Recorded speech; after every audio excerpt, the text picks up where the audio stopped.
दे धडक बेधडक आपल्या परिसरातील ताज्या घडामोडी, घटना, समस्या, विविध क्षेत्रातील सर्वदूर बातम्या पाहण्यासाठी लोकशक्ती लाईव्ह न्यूज चॅनलला सबस्क्राईब करा आणि नोटिफिकेशन मिळवण्यासाठी बेल आयकॉनला प्रेस करा.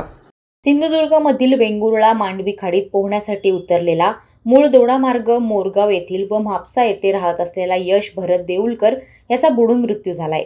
ही घटना मंगळवार दिनांक 14 मे रोजी सायंकाळी घडली. यशचा मृतदेह पहाटे वेंगुर्ला येथील मांडवी खाडीत आढळून आला. 10वीची परीक्षा देऊन तो सुट्टीनिमित्त सावंतवाडी तळवडे येथे मामाकडे आला होता. त्याचा 10वी परीक्षेचा निकाल जाहीर होणार होता. त्याआधीच त्याचा असा शेवट झाल्यानं हळहळ व्यक्त होत आहे. मंगळवारी दुपारी 2 वाजण्याच्या सुमारास यश खाडीत बुडाला. सावंतवाडी तालुक्यातील तळवडा येथे आपल्या मामाकडे यश एका घरगुती कार्यक्रमासाठी आला होता. मंगळवारी 14 मे रोजी आपल्या चुलत मावशीसोबत वेंगुर्ला येथे तो फिरण्यासाठी गेला होता. झुलत्या पुलानजीक असलेल्या पाण्यात तो आणि त्याचा 15 वर्षीय चुलत भाऊ गौरव राऊळ पोहण्यासाठी उतरले.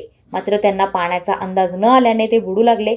त्यावेळी त्या ठिकाणी असलेल्या दाजी बटवलकर या मच्छीमार बांधवानं गौरव राऊळ याला वाचवलं. मात्र यश हा पाण्याच्या प्रवाहासोबत बुडाला. दरम्यान मंगळवारी दुपारपासून यशचा खाडीपात्रात शोध सुरू होता. मध्यरात्री सुद्धा ही शोध मोहीम सुरू ठेवण्यात आली होती. अखेर पहाटे 4 वाजता यशचा मृतदेह पाण्यावर दिसून आला. याबाबत वेंगुर्ला पोलिसात आकस्मिक मृत्यूची नोंद करण्यात आली आहे. शवविच्छेदन करून मृतदेह कुटुंबियांच्या ताब्यात देण्यात आलाय. मात्र या घटनेमुळे देऊळकर कुटुंबियांवर दुःखाचा डोंगर कोसळलाय. लोकशक्ती लाईव्हसाठी न्यूज ब्युरो, सिंधुदुर्ग.